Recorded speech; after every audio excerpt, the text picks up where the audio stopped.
할렐루야. 우리 앞에 오신 여러분들을 축복하고 환영합니다. 우리 찬양으로 나가시겠습니다.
주의 사랑 비칠 때에 기쁨 오네 근심 걱정 물러가고 기쁨 오네 기도하게 하시며 희미한 것 물리쳐 주의 사랑 비칠 때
그 크신 하나님의 사랑 말로나 영원하네. 저 높은 별 넘어 이 낮고 낮은 땅 위에 죄와 영원 구하여 그 아들 보내사 억제로 삼으시고 죄 용서하셨네. 하나님 크신 사랑은 생각도 못하네. 영원히 변치 않는 사랑 성도여 찬양하세. 괴로운 시절 지나가고 땅 위에 영화 쇠할 때 주 믿지 않던 영혼들은 큰 소리 외쳐 울어도 주 믿는 성도들에게 큰 사랑 베푸사 우리의 죄 사했으니 그대 잊을까. 하나님 크신 사랑은 생각도 못하네. 영원히 변치 않는 사랑 성도여 찬양하세. 하늘을 두루마리 삼고 바다를 먹물 삼아도 한없는 하나님의 사랑 가기로 할 수 없겠네. 하나님의 크신 사랑 어찌 닿았을까. 저를 높이 쌓아도 채우지 못하리. 하나님 크신 사랑은 생각도 못하네. 영원히 변치 않는 사랑 성도여 찬양하세. 아멘.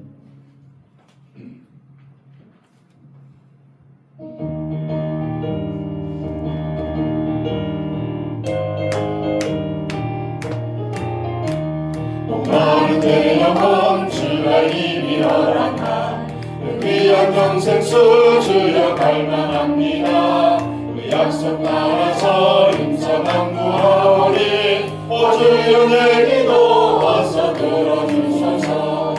예수의 사랑 예수의 사랑 바다 물결같이 내게 임하니 영광이 물결에 온전히 쌓여서 내 영혼의 기쁨 알려없도다.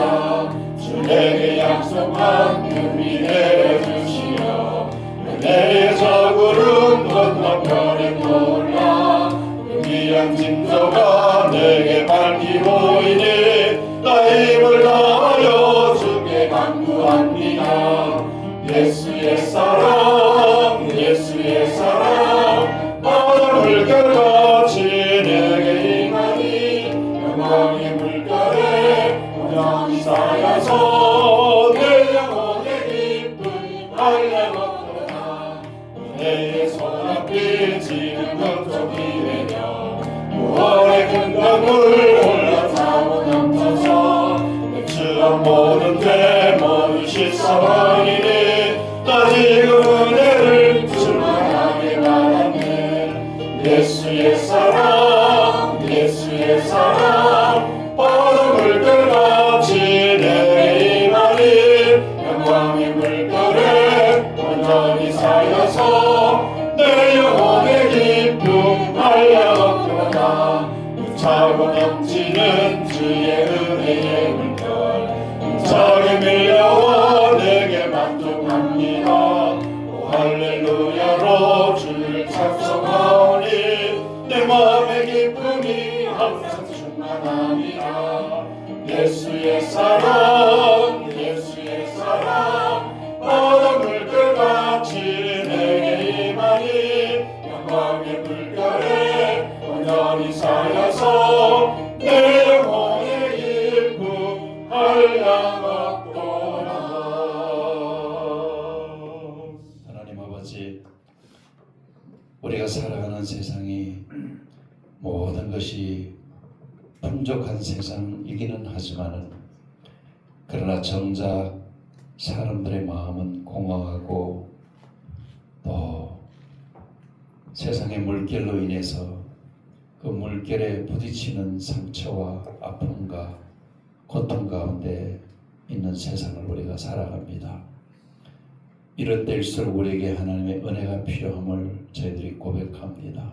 하나님, 예수 믿는 우리에게 세상 사람들처럼 물질에 쫓기고 명예에 쫓기고 사람에게 이리저리 상처받는 그런 것 때문에 고민하고 갈등하는 그런 삶이 아닌 참 하나님이 우리에게 주시는 위로부터 주시는 그런 놀라운 은혜가 우리에게 늘 단비처럼 어떤 때는 소낙비처럼 내릴 수 있는 그런 은혜의 강을 우리에게 허락해 주실 줄로 믿습니다. 이 밤에도 하나님, 우리에게 하나님의 은혜를 어떤 은혜를 받으며 살아가야 될지를 우리가 말씀을 통해서 접하기를 원합니다. 성령님, 이 시간 우리에게 말씀해 주시옵소서. 우리에게 말씀을 들을 수 있는 귀도 열어주시고 마음도 열어주시고 그래서 우리에게 하나님이 주시는 풍성한 은혜로 적셔주시는 밤이 될 수 있도록 이 밤을 그렇게 축복해 주시옵소서. 예수님 이름으로 기도드렸습니다. 아멘. 하나님 말씀 요한복음 5장 말씀 보십니다. 요한복음 5장 1절에서 9절 말씀까지 우리 한 목소리로 함께 합독하시겠습니다. 그 후에 유대인의 명절이 되어 예수께서 예루살렘에 올라가시니라. 예루살렘에 있는 양문 곁에 히브리 말로 베데스다라는 못이 있는데 거기에 해가 5이 있고 그 안에 많은 병자, 맹인, 다리 저는 사람, 혈기 많은 사람들이 누워 물의 움직임을 기다리니 이는 천사가 가끔 못에 내려와 물을 움직이게 하는데 움직임 후에 먼저 들어가는 자는 어떤 병에 걸렸던지 낫게 되리라. 거기 38에 된 병자가 있더라. 예수께서 누운 것을 보시고 병이 벌써 오래된 줄 아시고 이르시되 내가 낫고자 하느냐. 병자가 대답하되 주여 물이 움직일 때 나를 못에 넣어주는 사람이 없어 내가 가는 동안에 다른 사람이 먼저 내려가나이다. 예수께서 이르시되 일어나 내 자리를 들고 걸어가라 하시니 그 사람이 곧 나와서 자리를 들고 걸어가니라. 이날은 안식일이니. 아멘. 예루살렘을 가면은 예루살렘은 지금도 이제 이 성벽이 둘러져 있는데 그 성벽은 예수님 시대의 성벽은 아니고 오토만 터키 시대에 그러니까 AD 640년에 오토만 터키가 이 예루살렘을 점령해서 터키 시대가 있을 때 그때 이제 쌓아진 성벽이 지금까지 그대로 이제 유지되어 있는 것인데 이 예루살렘 성에는 성문이 많다고 하는 것이 이제 특징입니다. 그런데 이 동쪽에 바로 오늘 이 요한복음 5장에 나오는 이 문이 하나 있는데 그 문을 양문 또 지금은 그 문을 사자문 또는 스테반 게이트 뭐 이렇게 이제 이름을 붙여놓고 있습니다. 구약시대의 양문이라고 하는 얘기는 구약시대에는 양으로 제물을 드렸잖아요. 그러니까 그 제물이 될 양은 반드시 그 양문을 들어와서 성전에서 하나님 앞에 드려져야 되는 거예요. 하나님 앞에 드려지는 양이 다른 문으로 들어올 수가 없고 반드시 그 문을 향해서 들어와야 돼서 그래서 그 문을 양문이다 그렇게 불렀어요. 그런데 이 오토만 터키 시대에는 이 문이 문에다가 양쪽에 사자를 새겨놓고 사자문이라고 이름을 붙였고 또 기독교는 바로 스테반 집사가 그 문 밖에서 순교를 당했기 때문에 그래서 그 스테반 집사를 기념해 가지고 스테반 게이트 그렇게 이제 부르고 있습니다. 그 문을 들어가면 바로 이제 우리가 말하는 오늘 본문에 나오는 베데스다, 히브리 말로 베데스다라고 그랬죠. 바이트스다야스다라고 하는 그런 말인데 히브리 말로 바이트라는 말은 집이라는 말이고 스타라는 말은 은혜라는 말이죠. 그러니까 은혜의 집이라고 불리워지는 그런 못이 하나 있고 행각이 5개가 있었다. 거기에는 이제 많은 사람들이 이제 병 고치기 위해서 환자들이 와 있는데 여기 보면은 여러 환자들이 있죠. 그러니까 맹인, 다리 저는 자, 혈기 마른 사람. 여기서 이 맹인과 다리 저는 사람과 혈기 마른 사람들의 공통점이 뭐예요? 이 세 종류의 환자의 공통점은 다른 사람의 도움을 받지 않으면은 움직이기가 어려운 사람들이라는 것이죠. 그렇죠? 다른 사람들의 도움이 필요한 사람들임을 여기서 이제 말씀해 주고 있는 것입니다.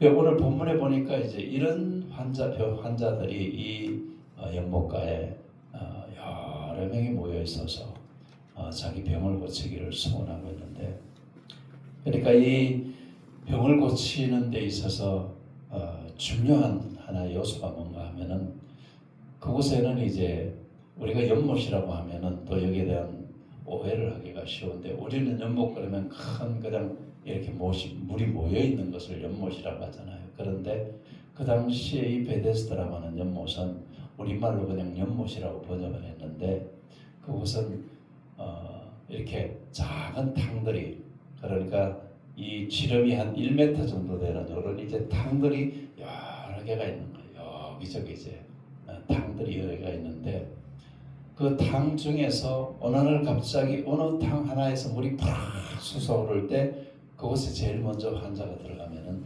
낫는 그런 이제 아주 놀라운 장소가 바로 그곳이었죠.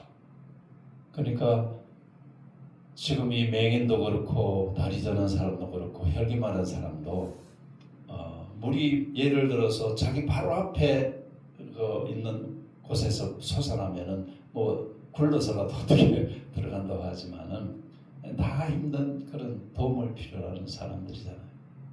그러다 보니까 오늘 본문에 보면은 낫기를 원하는 사람이 특별히 그 중에 한 사람을 지칭을 하고 있는데 5절에 보면은 38년 된 병자가 있다. 이제 여기서 우리가 이 38이라고 하는 숫자를 제가 이제 구약에는 수의 신학이라고 하는 숫자를 또 이렇게 신학적으로 정립하는 그런 신학적인 내용들이 있는데 제가 여러 번 말씀을 드렸죠. 1 그러면은 하나님, 2 그러면은 이제 땅, 사람, 3 그러면 하늘수, 4는 땅의 수, 5는 중간수, 6은 미완성수, 7은 3과 4가 만난 것이니까 바로 우리가 이렇게 세본 행운의 수, 뭐 이렇게 이제 이야기를 하죠. 그리고 8은 구원수. 노아 방주에 몇 명 들어갔죠? 노아 방주에 8명. 이 8이라는 숫자가 바로 구원수라고 그렇게 이제 일컫는 숫자이죠. 이렇게 이제 히브리 사람들은 어떤 숫자의 어떤 개념을 가지고 있는 이런 것인데 오늘 이 본문에서 특별히 38이라고 하는 이 38은 3과 8이 만난 숫자잖아요. 그렇죠? 3과 8이 3은 뭐라고 그랬어요? 하늘수. 8은 구원수. 그러면 이 3과 8이 만난 이 수를 우리가 신학적으로 해석을 하면 어떻게 되겠어요? 하늘에서 내려온 구원이라는 얘기예요. 그러니까 38이라는 이 숫자는 하늘에서 구원이 내려오지 않으면은 도저히 고침을 받을 수 없는 그런 이제 숫자가 38이라고 그렇게 이제 기록이 되어 있는 것이죠. 그런데 이 사람을 만난 사람이 누군가 바로 예수님이 그 사람을 만났어요. 여러분 우리가 이 세상을 살아가면서 예수를 만난다고 하는 것은 이것은 그 사람의 생애 자체가 완전히 바꾸어지는 그런 계기가 되는 게 바로 예수를 만나는 거예요. 왜? 예수님이 누구예요? 하나님이시니까. 예수님은 천지를 창조하신 하나님이 사람의 몸을 입고, 하나님은 영이시니까 우리 눈에 보이지 않아서 하나님이 하늘에 계셔서 우주를 통치하시는 우리 눈에 보이지 않는, 그러니까 전능하시고 또 시간과 공간의 제한을 받지 않으시는 이 하나님이 우리 인간을 만나시기 위해서, 그러니까 보이지 않는 하나님으로 사람에게 찾아오면은 사람들이 알아보지를 못하니까, 그래서 하나님은 우리 인간을 사랑하셔서 사람의 몸으로 친히 변화되셔서 이 땅에 오신 거고, 그걸 우리가 성육신이다, 거룩한 육체를 입고 오셨다. 우리 모든 인간은 다 죄인이죠. 그런데 하나님은 죄가 없는 분이 바로 우리 인간의 몸을 입고 오셨기 때문에 그분이 바로 예수님이시죠. 그래서 예수라는 말 자체가 바로 마태복음에서 1장 21절에서 뭐라고 말씀하고 있어요? 이는 자기 백성을 저희 죄에서 구원할 자이십니다. 예수라는 말 자체가, 예수라는 이 말 자체가 바로 구원자라는, 구세주라는 뜻이에요. 그러니까 그 예수님이 이 환자를 찾아온 거예요. 그러면 말할 필요가 없이 이 환자가 예수님을 만나는 순간 일어나는 변화에 대한 것들은 우리가 상상할 수 없는 일들이 벌어지게 될 수밖에 없는 거죠. 동일한 원리로 오늘 저나 여러분이나 예수님을 만났을 때 우리에게 어떤 변화가 일어났어요? 여러분이 일어난 변화에 대한 고백이 분명하셔야 돼요. 내가 예수 만나서 내가 따라해보세요. 죄인이 의인 되었고 지옥 갈 사람이 천국 가게 되었고 이 땅에서 죽어 마땅한 사람이 예수님 때문에 희망과 소망을 가지고 살아갈 수 있게 되었고, 예수님 때문에 희망과 소망을 가지고 살아가게 되었고, 이 땅의 온갖 것들로 인해서 우리가 고통을 당하고 살아가면서, 따라하세요. 이 땅의 온갖 것들로 고통을 당하고 살아가면서 그 모든 걸 해결할 수 있는 분이 예수님이시다. 그 모든 걸 해결할 수 있는 분이 예수님이시다. 그 예수님을 우리가 만난 거예요. 아멘. 할렐루야. 아멘. 오늘이 38년 된 병자가 만난 예수님이 바로 그런 예수님이에요. 여러분 38년 동안 병을 앓았으니까 그것도 혼자서 움직일 수도 없는 그런 병을 앓았으니까 얼마나 그 생애가 그냥 오늘 죽었으면 좋겠다는 생애겠죠. 그렇죠? 더 사는 게 무슨 의미가 있어요. 그렇죠? 아무도 찾아와주는 사람 없지요. 만나서 말해주는 사람 없지요. 그렇다고 해서 가족이 있는 것도 아니죠. 지금 이 본문을 볼 때는 이 사람에게는 가족도 없어요. 가족이 있었으면 아마 그 곁에 있다가 그냥 물이 솟아오르면 버쩍 들어다가 갖다 넣어줄 수 있었을 텐데 가족도 없는 사람이었어요. 그러니까 이 세상에서 완전 절망 중에 절망 속에 빠져있는 사람을 예수님이 찾아오셨다는 거예요. 예수님은 그런 분이에요. 이 세상에서 그냥 내놓으라 하고 그냥 모든 것이 있다고 생각하고 나는 최고라고 생각하고 나는 행복하다고 생각하고 그냥 아무것도 필요가 없다고 생각하는 사람을 예수님은 찾아오지 않아요. 왜? 그 사람은 찾아와도 예수님을 예수님으로 받아들이지 않기 때문에. 예수님이 찾아오시는 사람은 내가 어떻게 살아야 될까? 나는 내가 왜 이런 인가? 나는 내 인생이 왜 이럴까? 뭐 어떻게 살아가야 될까? 뭘 하고 살아가야 될까? 이렇게 희망도 없는 것 같고 그냥 삶이 온통 그냥 좌우에 문이 없는 것 같아가지고 다 막혀 있는 것 같고 답답하고 그런 사람을 예수님은 찾아오시는 거예요. 할렐루야. 바로 오늘 이 38년 된 병자를 찾아오신 예수님이 바로 그런 분이셔요. 찾아오셔서 첫 번째 그 환자에게 물은 질문이 뭐예요? 내가 낫고자 하느냐? 따라해보세요. 내가 낫고자 하느냐? 내가 낫고자 하느냐? 왜 예수님이 이 환자를 만나서 아니 이거는 너무 당연한 질문 아니에요? 아니 병자가 낫기 원치 않는 병자가 있어요. 그런데 왜 그렇게 너무 당연한 질문을 예수님이 내가 낫고자 하느냐 하고 질문을 했겠어요? 여러분, 우리가 예수님을 만날 때 또 예수님 앞에 우리가 있을 때 가장 중요한 것이 뭔가 하면은 예수님은 내 형편을 다 아세요. 아멘? 내가 고민하고 내가 힘들어하고 내가 아파하고 내가 세상을 살아가면서 내가 가지고 있는 모든 문제를 예수님은 다 아신다고요. 그런데 예수님이 그 모든 걸 아시면서도 너 어디 아프냐 이렇게 물으시고 너 그 문제를 해결하기 원하냐라고 물으시는 분이에요. 왜 물으실까요? 그 물으시는 이유는 바로 믿음을 보시기 위해서예요. 믿음을. 우리가 그래서 예수님을 믿으면서 제일 중요한 것이 믿음이 중요한 거예요. 할렐루야. 네, 믿음. 예수님이 내 문제를 해결해 주신다. 내가 예수님께 기도하면은 그 기도한 것을 그대로 이루어 주신다. 그걸 믿는 자들에게는 그대로 이루어지는 거예요.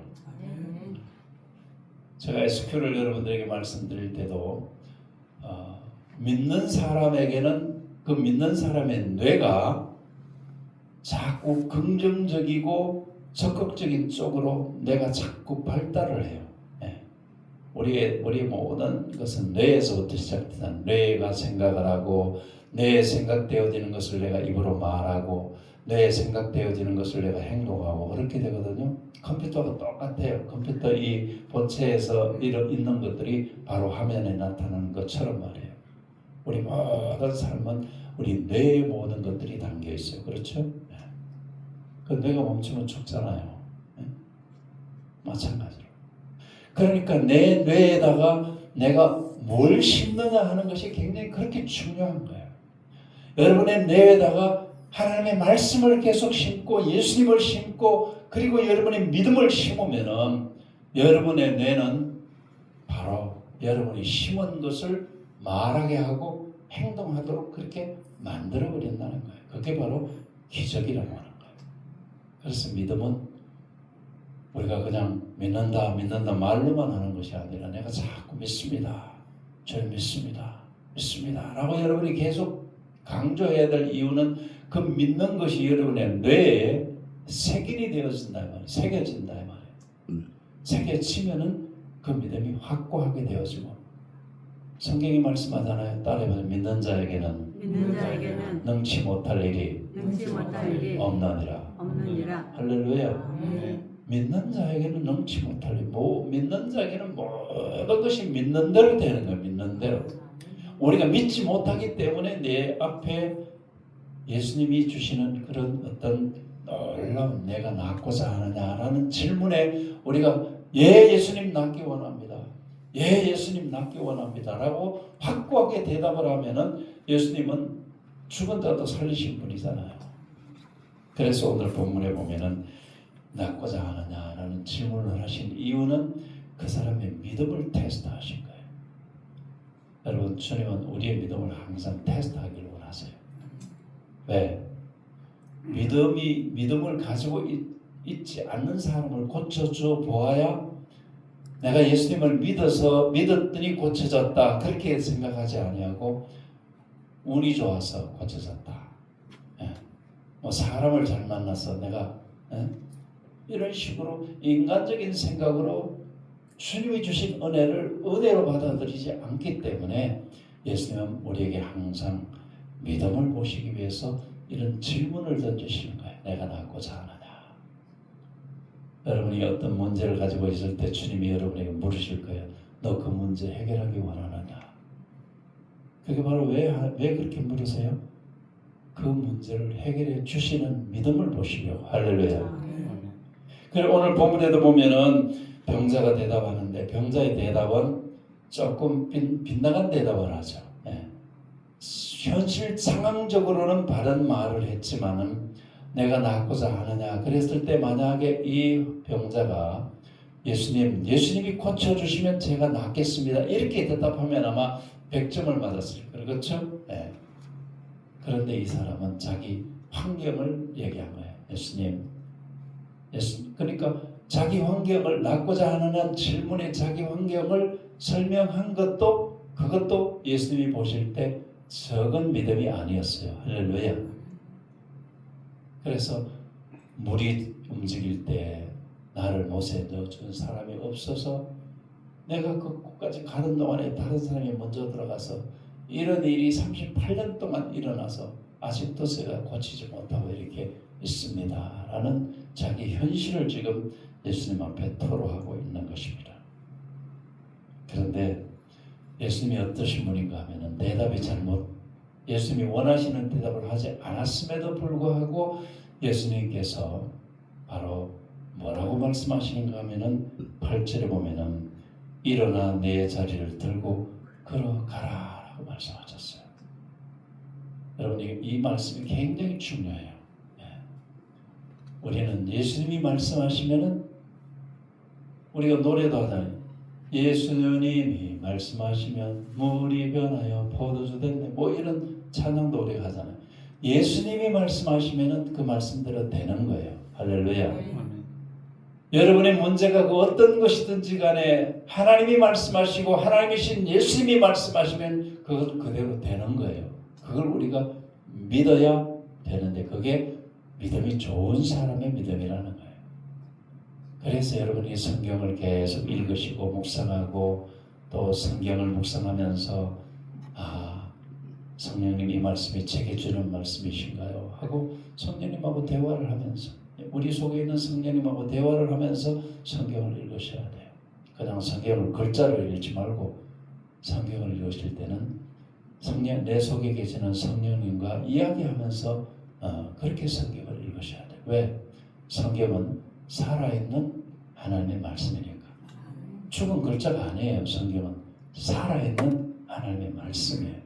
살아 움직이는 말씀이라는 말이에요. 그러니까 여러분들이 말씀을 읽으실 때, 말씀을 묵상하실 때 그 속에서 움직이시는 성령의 능력과 성령의 역사하심을 대화하면서 성경을 보셔야 된다 이 말이에요. 그래서 그 성경 속에 있는 말씀을 내 속에 그대로 받아들이고 그 말씀을 내 입으로 고백하고 그 말씀을 믿으면은 그 말씀이 곧 내게 그대로 역사로 일어나고 기적으로 일어나는 거예요. 할렐루야. 만약에 자리를 들고 일어나라 했을 때 이 사람이 아니 예수님 내가 38년 동안 지금 걷지도 못하고 들어가지도 못한다고 했잖아요. 그런데 어떻게 내가 자리를 들고 일어나요? 아마 그렇게 자기의 생각을 이야기했더라면 이 사람이 나았을까 안 나았을까요? 못 낳는 거예요. 그런데 놀라운 것이 바로 9절이에요. 그 사람이 곧 나아서 자리를 들고 걸어갔다. 여기서 소절을 한번 보세요. 그 사람이 낳는 게 먼저였어요? 자리를 들고 가는 게 먼저였어요? 낳는 게 먼저였어요. 그렇죠? 낳았으니까 일어서서 자리를 들고 가잖아요. 그러면 그 낳는 것이 어떤 시점에 이루어졌겠느냐? 이게 아주 오늘 저녁에 가장 키워드예요. 예수님이 내 자리를 들고 걸어가라 하는 그 말씀을 하나님의 말씀으로 이 사람이 받아들였을 때 그 순간에 바로 이 사람의 병이 고쳐지는 그 믿음의 결실이 맺어진 거예요. 할렐루야. 요한복음 2장에서 물이 포도주로 변한 것도 그렇죠. 물이 포도주로 변한 것. 자, 포도주를 유대인들은 그릇이 중요하다고 그랬잖아요. 그래서 항아리가 이건 포도주만 담는 항아리, 물을 담으면 안 되는 항아리예요. 포도주를 담아야 되는 항아리예요. 유대인들은 그릇에 대한 개념이 굉장히 독특. 지금도 그래요. 샐러드를 담아야 될 접시는 샐러드를 먹어야 되고 그 다음에 메인 디시 고기 담는 그릇 메인 디시는 따로 있고 슈스 먹는 그릇 따로 있고 그 다음에 후식 먹는 그릇이 다 따로 있어요. 그걸 섞어 먹으면 절대 안 되는 게 유대인들의 어떤 그릇에 대한 문화예요. 근데 우리 한국 사람들은 성지순례 가면 온갖 것 섞어버려가지고 이 음식법으로 인해서 철저하게 지키는 호텔에 가가지고 만약에 한국 사람들이 이것저것 섞으면 그 사람들이 그릇 다 깨어내버립니다. 그거를 그냥 안 써요. 그 코셔라고 음식법을 코셔라고 하는데 그 코셔가 지켜지는 호텔들이 엄격히 지켜지는 호텔들은 랍비가 딱 앉아가지고 코셔 음식을 지키나 안 지키나를 보고 있어요. 근데 한국 사람들은 안 지키거든요.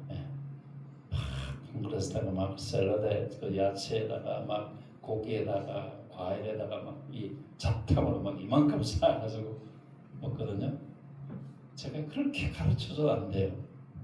근데 우리가 양식을 먹을 때도 그렇고 먹는 방법이 첫 번째는 이제 숲 그릇에다가 숲을 먼저 갖다가 숟가락으로 먹고 이제 이 숲을 먹고 숟가락을 그릇 속에 담아 놓으면은 이제 웨이터가 그걸 그냥 가져가요. 땅바닥에 놓으면 내가 숲을 더 먹는다는 사인이에요. 그러니까 그런데 한국 사람들은 이것도 이 숲 먹고도 땅바닥에 놓고 메인 디시 먹고도 모든 걸 다 먹고도 다 땅바닥에 놓여 있으니까 정말 좀 이런 것들은 우리가 배울 필요가 있어요. 그러니까 우리가 말씀이 왜 중요한가 하면은 말씀은 살아있는, 살아 움직이는 하나님의 능력이라고요. 글자가 아니란 말이에요. 우리가 자꾸 성경을 글자로 읽다가 보니까 글자를 읽으면 어떻게 돼요? 글자 읽다 보니까 졸리고 하품 나오고 그러잖아요. 살아있는 말씀으로 읽어야 된다 이 말이에요. 글자가 아니라 살아있는 하나님으로 말해요. 성경을 읽으시면서. 그러면은 성경이 내게 내 가슴 속에 뜨겁게 말씀하시죠. 그러면 내가 그 말씀 앞에 지금 이제 그 말씀이 하나님이시니까 하나님은 보이지 않는 영이시니까 말씀으로 우리에게 오셨으니까 내가 지금 말씀을 읽는다고 하는 얘기는 내 앞에 보이지 않는 하나님이 말씀으로 오신 그 하나님하고 나하고 지금 대화를 하는 거예요. 하나님 말씀하시는 걸 내가 듣고 거기에 대해서 아멘 할 것은 아멘하고 예 주님 그렇습니다. 주님 맞습니다. 주님 제가 죽을 죄인입니다. 주님 제가 잘못했습니다. 회개를 그렇게 이제 성경을 읽으면서 그런 모든 게 다 우리에게 그대로 되어져야 되는 거예요. 그 훈련이 여러분들에게 되어져야 돼요. 오늘 이 환자는 아마 예수님에 대해서 어떻게 들었는지는 모르지만 그는 많이 들었던 것 같고 그래서 자리를 들고 일어나라고 했을 때 그 순간적인 예수님의 말씀을 받아들였기 때문에 그가 바로 38년 동안 고치지 못하는 병이 고치는 기적이 일어나게 된 거예요. 할렐루야. 여러분 이 세상을 살아가면서 예수님 때나 지금이나 말씀은 똑같거든요. 하나님은 변하는 하나님, 변치 않는 하나님이에요. 영원하신 분이에요. 그러니까 그때에는 기적이 일어나고 오늘은 안 일어난다. 그저 그렇지가 않아요.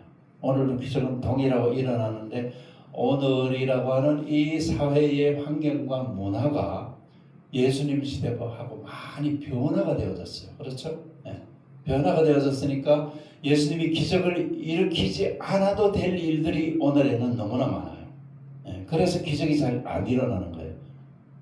여러분 예를 들어서 복음이 아직까지 잘 전파되어지지 않은 그리고 못 사는 저 아프리카나 저런 나라에 가면 지금도 예수님 시대와 똑같이 기적이 일어나요.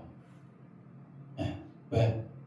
그 환경이 아직까지 말씀이 역사하시는 것을 그대로 받아들이는 그런 환경이기 때문에. 근데 오늘 우리는 듣는 게 너무 많고 보는 게 너무 많고 가진 게 너무 많고 그러다 보니까 우리 속에 하나님의 말씀을 받아들일 수 있는 그런 마음의 여유를 가지지를 못했어요. 사람들이. 하나님 말씀을 안 받아들이니까 그 말씀이 기적으로 나타나지가 않는 거예요. 그래서 오늘 이 환자처럼 이 세상에서 38년 동안 고치지 못했다는 얘기는 죽을 때까지 못 고친다는 거와 똑같잖아요. 그런 것까지도 예수님이 고쳐주셨다는 얘기는 예수님은 내 문제가 어떤 것이든지 간에 다 고쳐주실 수 있는 하나님이시다. 할렐루야. 아멘. 오늘 여러분이 이 말씀을 여러분의 가슴 속에 새기셔서 여러분이 지금 가지고 있는 문제가 어떤 것이든지 간에 그 문제를 하나님 앞에 가지고 나와서 하나님 나 이거 지금 이 문제 어떻게 해야 될지 모르겠어요. 나 속상해 죽겠어요. 그냥 대화하듯이 하세요. 여러분 하나님 앞에 기도를 꼭 하나님 아버지 뭐 이렇게 안 해도 돼요. 눈 뜨고 해도 괜찮아요. 예. 대화하듯이 하세요. 여러분 옆에 사람하고 대화하잖아요. 그렇게 대화하듯이 주님하고 대화하라 이 말이에요. 속상하면은 주님이 이거 너무 속상해요. 주님 저 인간 너무 미워요. 이런 기도 하라 말이에요. 그대로. 예. 미운데 주님이 용서하라니까 저는 용서 못하겠어요. 그러니까 예수님이 저를 용서하게 해주세요. 이렇게 기도하는 게 그게 우리의 모든 것들을 솔직하게 하나님 앞에 내어놓는 거예요. 주님은 그걸 기뻐하세요. 포장하지 말라 이거예요. 포장. 내가 포장을 해봐야 주님 내 마음 속을 다 들여다보고 계시는데 내가 포장해봐야 그거 주님 모르시겠어요? 다 아세요. 그래서 우리는 주님 앞에 늘 구해야 될 것이 있는데 오늘 베데스다 은혜의 집 은혜를 받은 장소라 이 말이에요. 오늘 우리가 세상을 살아가면서 우리는 은혜로 살아가야 될 사람들이에요. 또 은혜로 지금 우리가 살아가고 있어요. 믿습니까? 아멘. 그래서 여러분의 모든 삶의 고민거리나 문제를 하나님을 만나서 은혜로 해결해 달라고 하는 하나님 제게 은혜를 주세요. 제게 은혜를 주세요. 은혜는 뭐예요? 하나님 주시는 선물이라고 그랬잖아요. 하나님 이 문제 해결하는 은혜를 제게 주세요. 이거 좀 하나님 은혜를 주셔서 제게 제 마음에 좀 기쁘게 해주세요.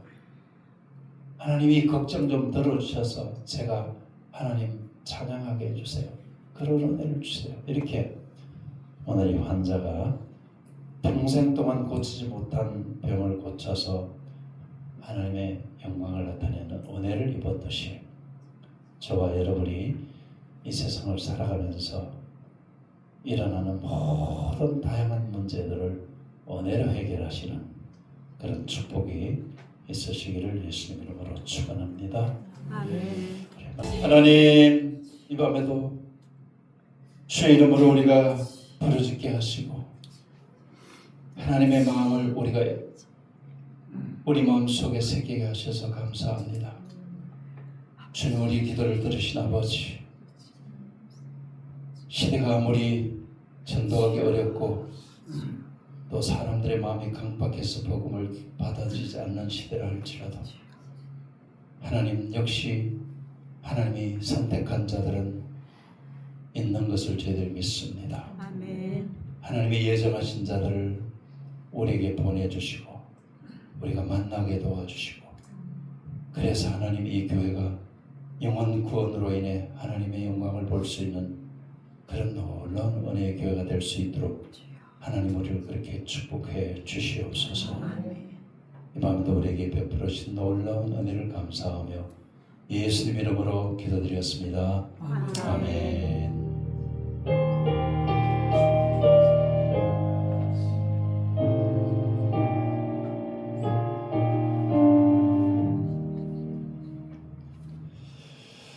수고하셨습니다. 하나님의 평강의 박수로 감사합니다.